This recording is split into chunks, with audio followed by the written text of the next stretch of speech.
Quero chamar aqui o Marcos Spinelli, um grande amigo, um dos meus mentores. Eu tenho certeza que assim como ele tem agregado valor na minha vida, vai agregar bastante valor na vida de vocês também. Beijo para você, fiquem com Deus. Obrigado, André. De nada. Que bom estarmos juntos de novo, aqui online, para esse momento, né? Para enfrentar esse momento juntos. O Eagles Vision tem feito isso há 18 anos. Incentivado, treinado, capacitado você, empreendedor, a avançar, a caminhar. Como o André disse, o empreendedor é alguém que não para, que ele acha forças, arruma forças onde ele não tem e ele sempre avança. Isso é tremendo. Sim, estamos numa crise e eu diria mais do que uma crise, talvez, como muitos governadores, muitos políticos ou os gestores da nossa comunidade têm dito, estamos em uma guerra. E a gente tem percebido isso, a gente tem visto isso. As ruas vazias, as pessoas eufóricas em algumas vezes, querendo fazer coisas todas de uma vez, se atropelar, é o supermercado, é isso, é aquilo. E a gente se assusta, né? A gente se assusta. Agora, eu quero te dizer algo que, biblicamente, o meu papel aqui hoje para você é trazer a estratégia bíblica para o teu negócio. Biblicamente, o povo de Deus sempre conquistou através de guerras. Sim, eles têm falado muito, estamos em uma guerra, e verdadeiramente estamos em uma guerra. Mas eu quero te dar uma boa notícia. Se é que é possível te dar uma boa notícia neste momento, eu creio nisso, eu creio que é, porque Deus está no controle de todas as coisas. Apesar do vírus, Deus está no controle da humanidade. E todas as vezes que você entra em uma guerra, quem vence sempre fica com o despojo. Quem vence a guerra sempre sobra algo para ele. E esse é o nosso momento. Sim, estamos em uma guerra, mas ao mesmo tempo, conforme foi dito aqui, estamos em uma grande oportunidade. E se a gente vai para a Bíblia, eu quero falar um pouco para você, e a estratégia de hoje está no livro do profeta, no livro de Josué, no capítulo 6. Eu não vou ler todo o texto para não ficar cansativo e longo aqui, mas você conhece a história. Josué foi aquele que substituiu Moisés e ele liderou o povo de Deus na conquista da terra prometida. Assim que eles passaram o Jordão, eles chegaram diante de Jericó. Jericó era a primeira cidade da terra prometida. E Jericó tinha grandes muralhas, e as muralhas eram muito grandes. Segundo o que os pesquisadores dizem, sobre a muralha passava um carro, ela tinha 3 metros de largura. E o povo de Israel estava vindo do deserto, imagine a situação. Deus diz para eles, olha, é o seguinte, vocês têm que atravessar aquela cidade. E eles olharam para aquela muralha e como? Como eu vou atravessar? Como eu vou superar? É nesse momento que muitas vezes, com certeza, muitos deles pensaram, puxa vida, mas nós chegamos até aqui, passamos pelo deserto, lutamos, atravessamos o Jordão e agora? E agora?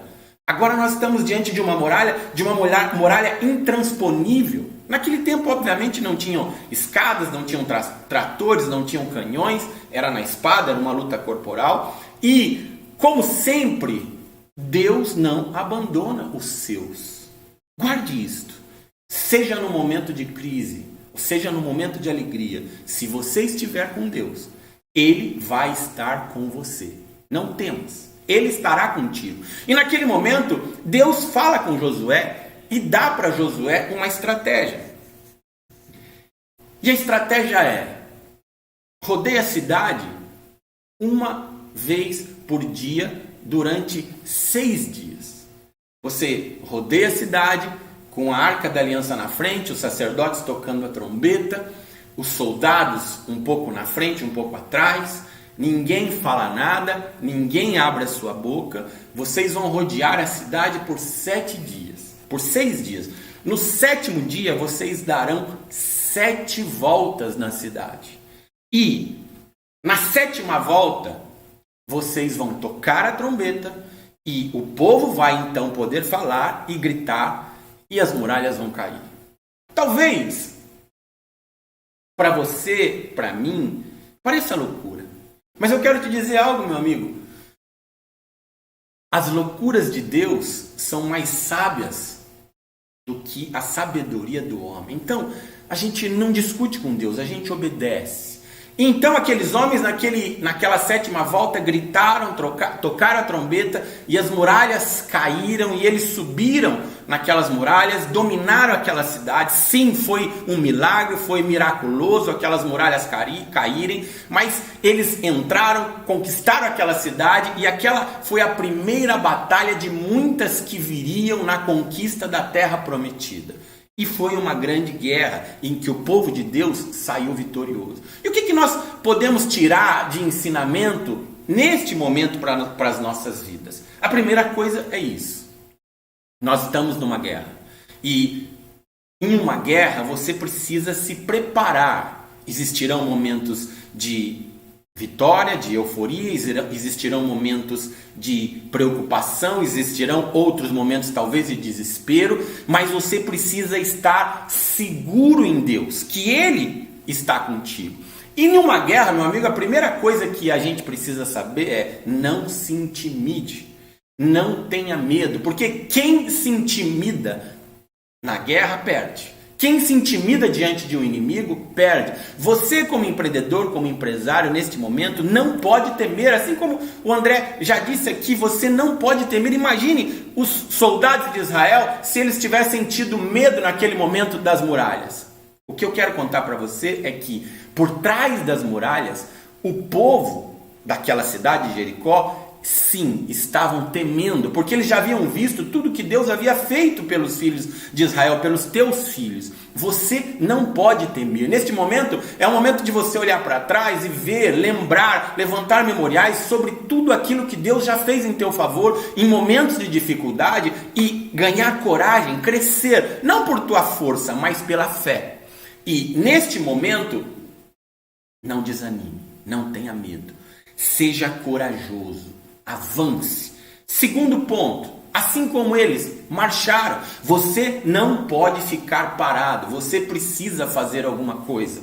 Você não pode deixar o seu negócio morrer, você não pode deixar as pessoas que estão ao seu redor passarem necessidade. Você precisa se esforçar, fazer, criar circunstância. Eu não estou dizendo que você tem que ter obrigação de sustentar as pessoas, não, mas você precisa ser alguém que motive, alguém que encoraje, alguém que dê suporte, alguém que apoie, alguém que tenha palavras corajosas, palavras de encorajamento. Então, não pare, marche, procure no teu negócio, na tua atividade, naquilo que você faz.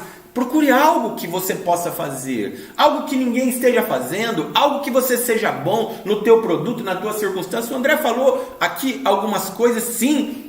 Ligue para alguém, ofereça alguma coisa. Não pare, se mexa.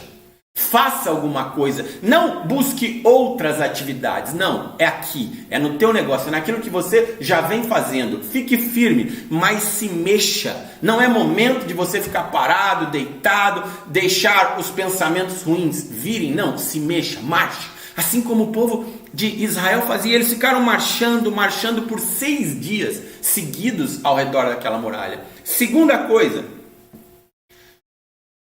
preste atenção. Veja, você acha que eles estavam marchando ao redor da muralha simplesmente e não olharam para nada?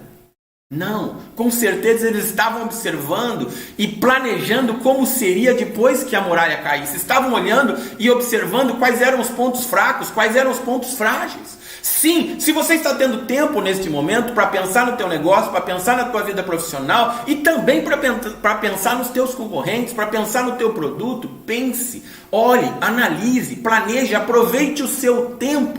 Não fique parado, marche e esteja atento.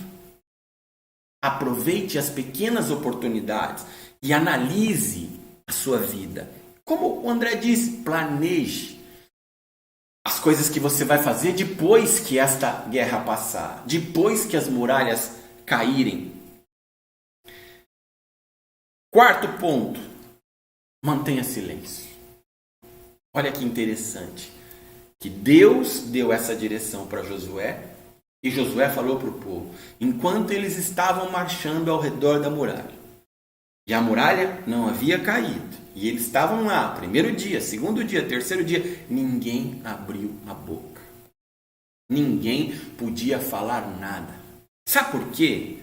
Porque Deus já sabia como nós somos, Deus sabe como nós somos, e Josué também sabia como o povo era, porque ele já havia passado com aquele povo 40 anos. Sabe, sempre quando estamos diante de uma dificuldade, nós não olhamos aquela dificuldade como uma oportunidade, nós olhamos como um problema. E quando a gente está diante de um problema, e muitas vezes um problema muito grande, que a gente não sabe como resolver, o que nós temos a tendência de falar? A gente reclama, a gente critica, a gente fala mal, a gente declara coisas ruins que não vai dar certo, que a gente não vai conseguir. E a gente nós muitas vezes, influenciamos outros a fazer o mesmo. Mas qual era a ordem de Deus para Josué e a ordem de Josué para o povo, para aqueles que estavam marchando ao seu redor, ao redor da muralha? Silêncio. Meu amigo, neste momento, use a sua boca, as suas palavras como um profeta de Deus para construir, para encorajar, para transformar vidas. Mesmo que você esteja dentro do teu coração preocupado ou abalado, externe coisas boas, coisas que você acredita. Sabe, uma das coisas que mais eu aprendi na minha vida foi que nos momentos de dificuldade eu fui muito desafiado nesse sentido. Em muitos momentos em que a situação estava muito preta e as pessoas olhavam para mim e de uma certa forma desdenhavam: mas você não é um filho de Deus, você não diz isso, você não diz aquilo e está passando por isso. E eu sempre dizia o seguinte: eu prego aquilo que eu creio, eu prego o que Deus me disse que eu vou viver, eu não prego o que eu estou vivendo. Sabe por quê? Porque Jesus estava na cruz do Calvário e disse para aquele que estava do teu lado, para o bandido: hoje estarás comigo no paraíso. Meu amigo, você não pode falar somente dos momentos que você está passando. Você tem que falar, declarar, profetizar aquilo que Deus te disse, aquilo que você sabe que você vai viver, aquilo que você acredita, para aquilo que você foi chamado. E você foi chamado para transportar essa muralha. Esta muralha é a primeira a cair na terra prometida. Lembre do que eu te disse: toda guerra deixa um despojo. E aí entra o quinto ponto: esteja preparado. Preparado para quando isto acabar. Você está tendo uma oportunidade de ouro. Veja bem, eu não estou dizendo para você que o momento não é difícil. Eu não estou dizendo para você que as pessoas não estão sofrendo. Eu não estou dizendo para você que, inclusive, muitos não vão morrer. Sim, temos uma enfermidade, temos um vírus, temos uma circunstância que o mundo está vivendo. Mas eu estou dizendo para você que se você se deixar afogar nesta circunstância, você não vai estar ajudando ninguém. Você será mais um, não morto pelo vírus, mas morto pelo medo do vírus. E o que eu estou te dizendo é momento de você parar, refletir, planejar, se aprofundar na sua intimidade com o teu Pai que te ama. Se tem um despojo que esta guerra já está deixando para a humanidade, se já é uma conquista da humanidade, se já é algo que as pessoas já conquistaram neste momento, é a humildade. Estão percebendo, o ser humano está percebendo que ele não é capaz suficiente, com toda a tecnologia, com todas as bombas atômicas, com todas as riquezas do mundo, de enfrentar uma situação como essa. Vai levar 6 meses, 1 ano para ter uma vacina. E o que as pessoas estão fazendo? O que é possível, sim, ficar fechado em casa, limpar as mãos, mas todos nós estamos sentindo a impotência diante de uma circunstância. E quando isso ocorre, sabe qual é o segundo passo? A humildade.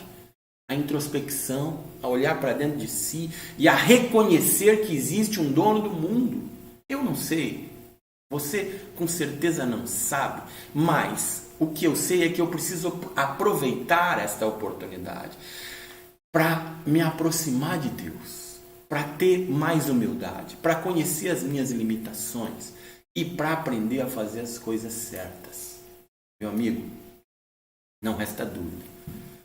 Nós estamos vivendo um tempo difícil e nada melhor do que estes tempos para a gente refletir, pensar, olhar para dentro de nós mesmos e, assim como em nossos negócios, também em nossas vidas, a gente precisa de um balanço. O que eu posso melhorar? O que está errado dentro do meu coração? O que eu não estou agradando a Deus? O que eu posso fazer de melhor para a minha família, para a minha comunidade, para a humanidade? Como eu posso me aproximar do meu Pai? Então, meu querido, vamos olhar para essa guerra com toda a seriedade dela, com a importância daquilo que estamos vivendo neste momento, mas também com olhos para aproveitar as oportunidades que nos são dadas nesse momento, de oportunidade de nos aproximarmos de Deus. Eu quero orar com você neste instante para que a gente possa encerrar nossa reunião de hoje. Pai, nós estamos vivendo um momento, Senhor, inesperado, difícil, que não sabemos o que fazer. Muitos de nós, Senhor, talvez todos não sabem o que fazer. Senhor, mas o Senhor tem os seus propósitos neste mundo e a Tua palavra nos ensina que o Senhor tem os seus caminhos no meio da tormenta e da tempestade. Por isso, Pai, em nome de Jesus Cristo, nós oramos neste dia. Fortalece os Teus filhos. Fortalece, Senhor, as mãos, o coração, a fé dos Teus filhos, daqueles que estão contigo, daqueles que creem em Ti. Pai, usa o Teu povo nesta terra para fazer a diferença, Senhor, para incentivar, para amar, para poder trabalhar e ajudar os outros, Senhor. E, Senhor, faz com que o Teu nome seja glorificado em nossas vidas, Pai. E que, Senhor, muitos possam vir a Te conhecer com mais intimidade, conhecer a Tua bondade, o Teu amor, com mais intimidade, Pai, e continua conosco, Senhor. Nos guarda, nos protege, a todos nós, nos cobre com o sangue do Cordeiro, Papai, e nos cerca com as muralhas de fogo do Teu Espírito Santo, em nome de Jesus.